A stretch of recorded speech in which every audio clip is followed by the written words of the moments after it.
நீட்டு மட்டுமே எக்ஸாமா அப்படின்ற ஒரு கேள்வியை விஜய் எழுப்பியிருக்காரு. இதை பார்க்கும்போது எனக்கு முழுக்க முழுக்க பாஜக கைக்கூலியாக விஜய் மாறிவிட்டாரோ. 2026ல கோடி கோடியா கொட்ட போறாங்க, நீங்க அதை பார்க்க போறீங்கன்னு சொல்றாரு. விஜய்க்கு ஒரு அளவுல பயம் வந்துடுச்சுன்னே சொல்ல முடியும். இல்ல, அவரோட ஃபேஸ் பாக்குறதுக்கு ரொம்ப டயர்டாவும் ரொம்ப எனக்கு இதுல இன்ட்ரெஸ்டே இல்ல இதுக்கப்புறம், ஏன்னா நம்மளுடைய இது முடிஞ்சு போச்சு அப்படின்ற அளவுக்கு. அது உண்மைதானா? அது உண்மைதான், ஆனா அதுல வேற ஒரு உண்மையும் இருக்குது. கூட்டத்துல இருந்த ஒரு பேரண்ட் பாத்தீங்கன்னா திடீர்னு மைக்க பிடிச்சி நீங்க தான் இளைய காமராஜர்னு ஒரு போட போட்டு விட்டாரு. இந்த சாராயம் வித்தவங்க, கொள்ளை அடிச்சவங்க, கொலை பண்ணவங்க, அவங்க எல்லாம் ஒரு ஸ்கூல் ஆரம்பிச்சிருவாங்க. ஸ்கூல் ஆரம்பிச்சுட்டு நான் தான் அடுத்த கல்வி தந்தை. இப்போ என்ன பண்ணிட்டாருன்னு காமராஜரோட விஜய் ஒப்பிடுறதுக்கு ஒரு காரணம் சொல்லுங்க. கட்சி ஆரம்பிச்சு கிட்டத்தட்ட 1.5 ஆண்டுகள் ஆக போகுது. இந்த பீரியட்ல நீங்க என்ன பண்ணீங்க? இதுதான் 2026 தேர்தல்ல கை கொடுத்திருக்கோம். சோ அதை தவற விட்டுட்டாருன்னு விஜய் பார்க்க முடியுது. நேத்து பாத்தீங்கன்னா இளைய தளபதி விஜய் அவர்கள், இளைய தளபதினு சொல்லாதீங்க, இளைய காமராஜர்னு சொல்லுங்க. ஓ, அங்க ஒருத்தர் ஸ்டூடெண்ட்ஸோட அப்பா காமராஜர்னு சொல்லுங்க, இப்ப நீங்க காமராஜர்னு சொல்றீங்க. சரி, காமராஜர்னு வச்சுப்போம். கல்வி பாராட்டு விழா நடத்திருக்காரு, அதை பத்தி உங்களுடைய கருத்து என்ன? முழுக்க முழுக்க இது இந்த தாவேக்கான ஒரு பிரச்சாரமா விஜய் இதை மேற்கொண்டிருக்காரு அப்படின்னு தான் நம்மளால பார்க்க முடியுது. காரணம் என்னன்னா, ஒரு 3 வருஷமா இதை நடத்திட்டு இருக்காரு. 3 வருஷமாவோ ஒரு மாவட்ட வாரியாவோ எதுவுமே கொடுக்கல. குறிப்பா சட்டமன்ற தொகுதி வாரியா இருக்கக்கூடிய அந்த மாணவர்களை அழைச்சிட்டு அவங்களுக்கு விருது கொடுக்கறதா இருக்கட்டும், இந்த மாதிரி விஷயங்கள்லாம் பண்றாரு. இதை பார்க்கும்போது விஜய் குறிப்பா அந்த மாணவர்களின் படிப்புக்காக, இந்த நலனுக்காக பண்றாரா அப்படின்னு பார்த்தா விஜய் மட்டும்தான் தமிழ்நாட்டுல பண்றாரான்னு கேட்டா இல்ல. ஏன்னா இது தொடர்ந்து பல்வேறு விதமான மக்கள் பண்ணிட்டு இருக்காங்க. ஒரு சாதி தங்க தலைவர் பண்ணுவாரு, ஒரு கட்சியில இருக்கக்கூடிய யாரோ ஒருத்தவங்க பண்ணுவாங்க, லைன்ஸ் கிளப்ல இருக்கவங்க பண்ணுவாங்க. இப்படி பல விதமான அமைப்புகளை வச்சிருக்கவங்க கூட இந்த ஒவ்வொரு ஒன்றியத்திலையும் ஒவ்வொரு மாவட்டத்திலையும் இருக்கவங்களை அழைச்சிட்டு அதை பாராட்டுறது இது சாதாரண விஷயம் தான். என்ன ஒரு நடிகர் இதை பண்றாரு அப்படின்னு சொல்லும் போதுதான் இன்னைக்கு இது தமிழ்நாடு முழுக்க மிகப்பெரிய அளவுல பேசு பொருளா இருந்துட்டு இருக்கு. இப்படியெல்லாம் இருக்க குடும்பங்கள் ஒரு நடிகரை, ஒரு தாவேக்கா தலைவரை பார்க்க போறோம் அப்படின்னு இருந்தாலுமே கூட விஜய் அவர்கள் இது முழுக்க முழுக்க ஓட்டாதான் பாக்குறாரு அப்படின்னே சொல்ல முடியுது. படிப்புலாம் இருக்கட்டுங்க, படிப்புலாம் ஒரு பக்கம் இருந்தாலுமே கூட உங்களுடைய கடமை எது? ஜனநாயக கடமை அப்படின்றத அவர் குறிப்பிட்டு சொல்றாரு. அப்படின்னா அவர் குறிப்பா 2026 தேர்தலில் நீங்க தாவேக்காவிற்கு ஓட்டு போடணும், உங்க குடும்பத்தோட ஒட்டுமொத்த ஓட்டுமே தாவேக்காவிற்கு வரணுன்றதுதான் இங்க குறிப்பிட்டு சொல்றாரு. ஏன் இதை நான் சொல்றேன்னா, ஒரு தலைவர் ஒரு மக்களா போயிட்டு அனுசரிச்சு அவங்க கூட பக்கத்துல நிக்கிறாருன்னா, உங்க குடும்பத்துல ஒரு குரூப் போட்டோ இருக்கு, அந்த குரூப் போட்டோல தாவேக்கா தலைவர் விஜய் இருக்கிறாரு. அப்ப அங்க ஒருத்தவங்க போயிட்டு ஓட்டு கேட்க போறாங்கன்னா அவங்களோட மனநிலை என்னவா இருக்கும்? பாருப்பா, விஜய் கூடயே போட்டோ எடுத்திருக்காங்க, அப்ப இவங்க ஓட்டு முழுக்க விஜய்க்கு தான் விழப்போகுது அப்படின்ற ஒரு பிம்பம் இருக்கும் இல்லையா? இப்படிப்பட்ட ஒரு பிம்பத்தை தான் விஜய் இப்பல இருந்தே கட்டமைக்கிறாரு. அதே மாதிரி இப்ப இருக்கக்கூடிய அந்த 12வது பசங்கள்லாம் நாளைய வாக்காளர்கள். அந்த நாளைய வாக்காளர்களை நாம எப்படி கவர் பண்ணணும்? அப்ப இதுதான் ஒரு திட்டம் அப்படின்ற ஒரு நோக்கத்தோட தான் விஜய் செயல்படுறாரு. அதை ரொம்ப சிறப்பா பண்ணியிருக்கிறாரு அப்படின்னு தான் நம்மளால பார்க்க முடியுது. இதுக்கு நடுவுல நீட்டு மட்டுமே எக்ஸாமா அப்படின்ற ஒரு கேள்வியை விஜய் எழுப்பியிருக்காரு. இதுக்கு நடுவுல நீங்க சொன்னீங்க, இதை பார்க்கும்போது எனக்கு முழுக்க முழுக்க பாஜக கைக்கூலியாக விஜய் மாறிவிட்டாரோ அப்படின்ற ஒரு பார்வையை தான் நம்மளால பார்க்க முடியுது. விஜய் அவர்கள் திமுகவை எந்த அளவுக்கு விமர்சனம் செய்தார் என்பதை நம்ம தொடர்ந்து பார்த்து வரக்கூடிய இந்த நிலையில விஜய் அவர்கள் இப்போ பண்ற நிறைய விஷயங்களுக்கு தினமலரோட டெய்லி ஹெட்லைன்ஸா விஜய் தான் இருக்கிறாரு. இதை நீங்க பார்த்துருந்தீங்கன்னா தெரியும். டெய்லி விஜயோடைய அந்த பேச்சுக்களா இருக்கட்டும், விஜயோட அறிக்கைகளா இருக்கட்டும், இதைதான் குறிப்பிட்டு தினமலர் வெளியிடுறாங்க. பாஜகவில் இருக்கக்கூடிய மற்ற தலைவர்கள் எல்லாருமே விஜயை முன்னிறுத்தணும், விஜய் எப்படியாவது நம்ம கூட்டணிக்குள்ள கூட்டுட்டு வரணும் அப்படின்ற மாதிரி நிறைய புரொபகண்டா அவங்க முன்வைக்கும் போது விஜயுமே அவங்களுக்கு தலைய செஞ்சு போறாரோ அப்படின்ற ஒரு பார்வை இருக்கு. ஏன்னா நீட்டுன்றது எவ்வளவு ஒரு கொடுமையான, எவ்வளவு ஒரு கொடூரமான தேர்வுன்றதை தமிழ்நாடு மக்கள் அனுபவிச்சுட்டு இருக்காங்க. கிட்டத்தட்ட 22க்கும் மேற்பட்ட உயிர்களை நாம இன்னைக்கு வரைக்கும் தமிழ்நாட்டில் இருந்திருக்கோம். இதையெல்லாம் பொருட்படுத்தக்கூடாது, இதெல்லாம் ஒரு பெரிய விஷயமா இங்க காட்டக்கூடாதுன்றதுக்காக விஜய் அவர்கள் ஒரு பெரிய பிம்பத்தை உடைக்கிறதுக்காக செயல்படுறாரோ அப்படின்ற ஒரு பார்வை தானே இருக்கு. காரணம் என்னன்னா, தமிழ்நாட்டில் இருக்கக்கூடிய ஒட்டுமொத்த மக்களுடைய மிகப்பெரிய போராட்டமா இன்னைக்கு நீட் தேர்வு இருந்துட்டு இருக்கு. அந்த நீட் தேர்வை இதை நீங்க கண்டுக்காதீங்க, நீட் இல்லைன்னா இங்க பல படிப்புகள் இருக்கு, அதுல நீங்க போயிட்டு பெரிய ஆளா ஆகிடலாம் அப்படின்னா அவர் என்ன சொல்ல வராரு?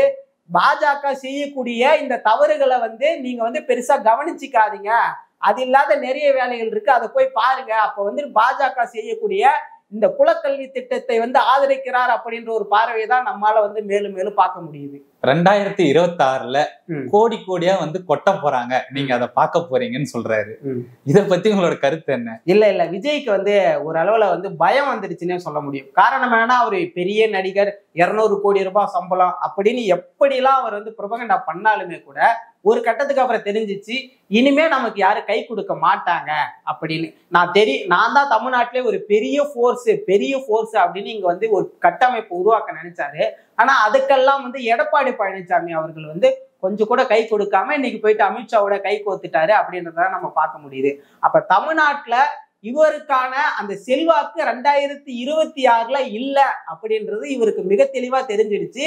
நீங்க நல்லா பார்த்திருப்பீங்க, ஒரு மாசத்துக்கு முன்னாடியோ 2 மாசத்துக்கு முன்னாடியோ விஜய் அவர்கள் பேசின அந்த வீரியம் வந்து இன்னைக்கு வந்து விஜய் அவர்களுடைய பேச்சுல இருந்திருக்காது. அவருக்கு வந்து தெரிஞ்சிடுச்சு 2026 தேர்தல் நமக்கான தேர்தல் இல்ல அப்படின்றத மிக தெளிவா தெரிஞ்சுக்கிட்ட விஜய் அதனால என்ன பண்றாருன்னா, சரி ஓகே இந்த மாதிரி ஒரு விஷயத்த பேசுறோம், கோடி கோடியா கொட்ட போறாங்க அப்படின்னா அன்னைக்கு நாம சொல்லிட்டோம் இல்லையா, கோடி கோடியா கொட்ட போறாங்க, அதனாலதான் இவங்க ஜெயிச்சுட்டாங்க அப்படின்ற ஒரு பிம்பத்தை வந்து நம்ம இன்னைக்கே உருவாக்கி வச்சிடலான்றதுக்காக தான் அதை பேசியிருக்காரு. இல்ல, அவரோட ஃபேஸ் பாக்குறதுக்கு வந்து ரொம்ப டயர்டாவும் ரொம்ப எனக்கு இதுல இன்ட்ரெஸ்டே இல்லை இதுக்கப்புறம், ஏன்னா நம்மளுடைய இது முடிஞ்சு போச்சு அப்படின்ற அளவுக்கு இருக்க மாதிரி ஃபீல் ஆகுது. அது உண்மைதானா? அந்த இதுல வீடியோல பாக்குறதுக்கு அப்படிதான் தெரிஞ்சுது. இல்ல அது உண்மைதான். ஆனா அதுல வேற ஒரு உண்மையும் இருக்குது. ஏன்னா நீங்க நல்லா பாத்துருந்தீங்கன்னா தெரியும், ஜனநாயகன் படத்தோடைய ஷூட்டிங் வந்து 2 நாளுக்கு முன்னாடி தான் முடிஞ்சது. ஸோ ஷூட்டிங் முடிச்சுட்டு விஜய் அவர்கள் வந்து நேரடியா இந்த கல்வி விருது வழங்கும் விழாக்கு வந்திருக்காரு. ஸோ அந்த டயர்ட்ல அவர் இருந்திருக்கிறாரு, நமக்கு நல்லா தெரியுது.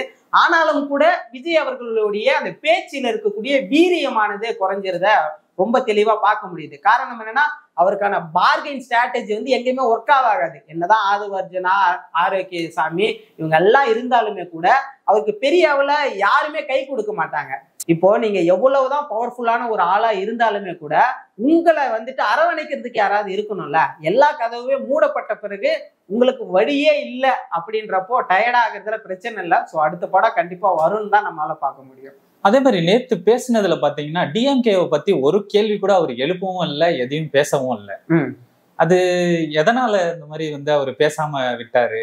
இது வரைக்கும் நடந்த எல்லா இதுலயும் வந்து அவர் கண்டினியூஸா வந்து டிஎம்கே எதிர்க்கிறதும் இது பண்ணதும் பேசியிருந்தாரு.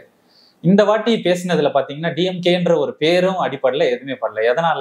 இல்ல, விஜயோடைய ஒரு உண்மை முகம் வந்து இங்க வெளியே வந்துருச்சு அப்படின்னு தான் நம்மளால பார்க்க முடியுது. காரணம் என்னன்னா, ஒரு கட்சி தலைவர் வந்து உருவாகிறாருன்னா ஒரு தமிழ்நாட்டுல எண்ணற்ற ஊழல்கள் இருக்கலாம், எண்ணற்ற பிரச்சனைகள் இருக்கலாம், அங்க இருக்கக்கூடிய எல்லா இஷ்யூவை பத்தியும் அவர் பேசி ஆகணும்.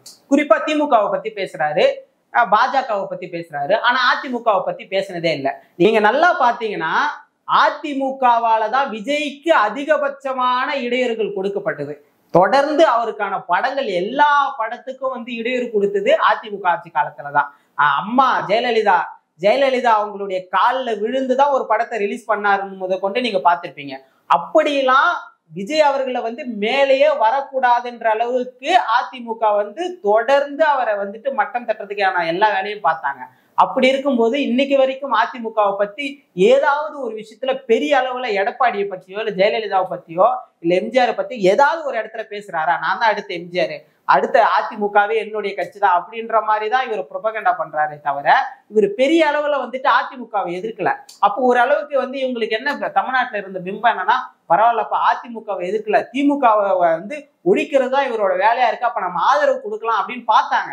ஆனாலுமே கூட பெரிய அளவுல வந்து இவருடைய எதிர்ப்பானது இங்க தமிழ்நாட்டுல எடுபடல அப்படின்னு தான் சொல்ல முடியும். ஏன்னா ஆன்டி இன்கம்பன்சி மூலயமா ஒரு ஆட்சி கவிழ்ந்ததா இந்திய உலக வரலாற்றிலே கிடையாது. காரணம் என்னன்னா, இன்னைக்கு திமுக ஆளும் கட்சியின் மீது பல விமர்சனங்கள் இருக்கலாம், ஆனா அது மட்டுமே இங்க வந்து அவங்க ஆட்சி வந்துட்டு கவிழ்த்திட முடியாது. காரணம் என்ன, அவங்க பல நல்ல திட்டங்களை செஞ்சிருக்காங்க, அது வந்து இன்னைக்கு மக்கள் மத்தியில பாராட்டப்படுது. அப்படி இருக்கும்போது கட்சி ஆரம்பிச்சு கிட்டத்தட்ட 1.5 ஆண்டுகள் ஆக போகுது. இந்த பீரியட்ல நீங்க என்ன பண்ணீங்க? இதுதான் 2026 தேர்தலில் வந்து கை கொடுத்திருக்கோம். ஸோ அதை தவற விட்டுட்டாருன்னு விஜய் பார்க்க முடியுது. ஸோ அதனாலதான் அவர் திமுகவை எதிர்த்து என்ன ஆக போகுது, ஸோ அமைதியான ஒரு பாலிடிக்ஸை பண்ணிடலான்னு கூட அவர் இருந்திருக்கலாம். இதுக்கு மத்தியில கூட்டத்துல இருந்த ஒரு பேரண்ட் பாத்தீங்கன்னா திடீர்னு வந்து மைக்க பிடிச்சி நீங்க தான் இளைய காமராஜர்னு ஒரு போட்டு விட்டாரு. இத பத்தி நீங்க என்ன நினைக்கிறீங்க? விஜய் கொடுத்த ரியாக்ஷனை பாத்தீங்களா? அதுக்கு இந்த சாராயம் வித்தவங்க, கொள்ளை அடிச்சவங்க, கொலை பண்ணவங்க அவங்க எல்லாம் ஒரு ஸ்கூல் ஆரம்பிச்சிருவாங்க. ஸ்கூல் ஆரம்பிச்சுட்டு நான் தான் அடுத்த கல்வி தந்தை அப்படின்னு வெளியே போய் பேசுங்க அப்படின்னு சொல்றாங்க. ஸோ விஜய் இதை பேச சொன்னாரா அப்படின்றது எனக்கு தெரியல. ஏன்னா நம்ம தெரியாம ஒரு விஷயத்த சொல்லிடக்கூடாது. ஆனாலும் கூட இப்படி ஒரு விஷயம் வரும்போது இங்க பாருங்க, இளைய காமராஜர் யாரு தெரியுமா? இந்தியாவிலேயே பொற்கால ஆட்சின்னு சொல்லப்பட்ட ஒரு ஆட்சினா அது காமராஜருடைய ஆட்சி. இந்தியாவில் இருக்கக்கூடிய எண்ணற்ற தடுப்பணைகளா இருக்கட்டும், அணைகளா இருக்கட்டும், சாலை வசதிகளாக இருக்கட்டும், தண்ணீர் வசதிகளா இருக்கட்டும், இது எல்லாம் ஆரம்பிக்கப்பட்டது காமராஜரோட ஆட்சியில் தான். அப்படிப்பட்ட ஒரு பொன்னான தலைவரோட போய் இவரை நீங்க ஒப்பிடலாமா? இப்போ வந்து என்ன பண்ணிட்டாருன்னு காமராஜரோட விஜய் ஒப்பிடுறதுக்கு ஒரு காரணம் சொல்லுங்க. நான் வந்து படிப்பை சம்மந்தப்படுத்த தேவையில்ல. ஏன்னா விஜய் வந்து என்ன படிச்சிருக்காரு அப்படியா அப்படின்லாம் நம்ம இது பண்ணல. ஒரு விருது கொடுக்குறாரு, போயிட்டு விழாவை நடத்துறாரு, இதுக்காக நீங்க வந்து காமராஜரோட ஒப்பிடுங்களா? வேற என்ன செஞ்சுட்டாரு விஜய்? அப்போ வந்து இப்படியெல்லாம் ஒரு பிம்பத்தை உருவாக்குறாங்க.